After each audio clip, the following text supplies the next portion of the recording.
आम्ही 1.5 महिन्यापूर्वी तोंडी सूचना दिल्या होत्या की रस्त्यावर जे असणारं वाहतुकीचा अडथळा होणारं अतिक्रमण आणि हातगाडे किंवा जे बसतात भाजीपाला वगैरे सगळे जे विकतात, जे रस्त्यावर दुकान लावलं जातं ते काढून घ्या असं आम्ही 1.5 महिन्यापूर्वी तोंडी सूचना दिल्या होत्या. त्याच्यानंतर 20 ते 22 दिवसापूर्वी पत्रकार परिषद घेऊन तसं सांगितलं होतं.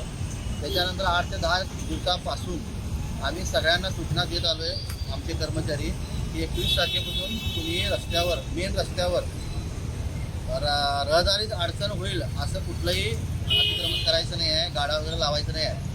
आणि त्यांना मला वाटतंय त्या ह्याला व्यापाऱ्यांचं आणि जे व्यवसाय करणार आहेत त्यांचं कमीत कमी 97 ते 98% लोकांचा रिस्पॉन्स अतिशय चांगल्या पद्धतीनं आला आहे आणि मी त्या सगळ्यांचा आभार मानतो. आम्हाला माहीत आहे तुमचं थोडं ह्याचं नुकसान होतं आहे, तुमच्या बिझनेसचं धंद्याचं थोडं नुकसान होतं आहे माहीत आहे, पण तुम्हाला थांबवल्याशिवाय आणि ते थांबल्याशिवाय आमच्याकडे पर्याय नव्हता. कारण वाहतुकीस होणारा जो अडथळा आहे त्याच्यामुळं 5 ते 6 लाख लोकांना त्रास भोगावा लागत होता. त्यामुळं आम्ही ही कारवाई करणार होतो.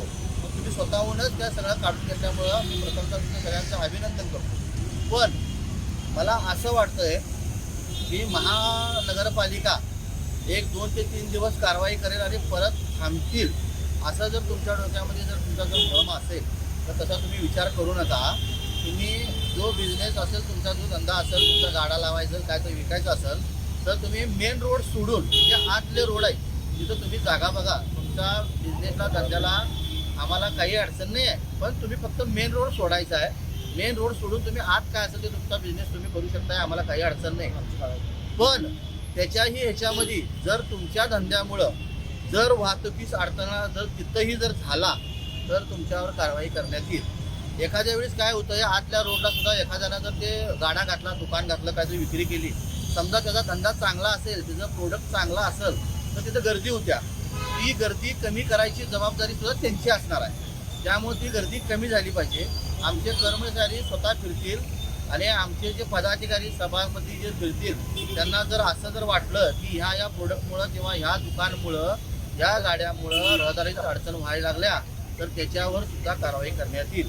आमचा उद्देश फक्त एकच आहे, रहदारीला आपल्याला अडचण कुठली करायची नाही आहे. त्यामुळे माझी सगळ्यांना विनंती आहे, ही असंच चालत राहणार आहे. आणि जे गाडाधारक रस्त्यावर फिरतो म्हणून मेन रोडला जर येत असतील तर त्यांनी मेन रोडला गाडा आणायचा नाही आहे. तुम्ही ते आम्ही इकडे फिरतो तिकडे फिरतो असं चालणार नाही. रस्त्यावर कुठलाही गाडा चालणार नाही. फक्त मेन रस्ता सोडून आतल्या रस्त्याला तुम्हाला कुठेही काही कसंही का आम्हाला अडचण नाही आहे. धन्यवाद.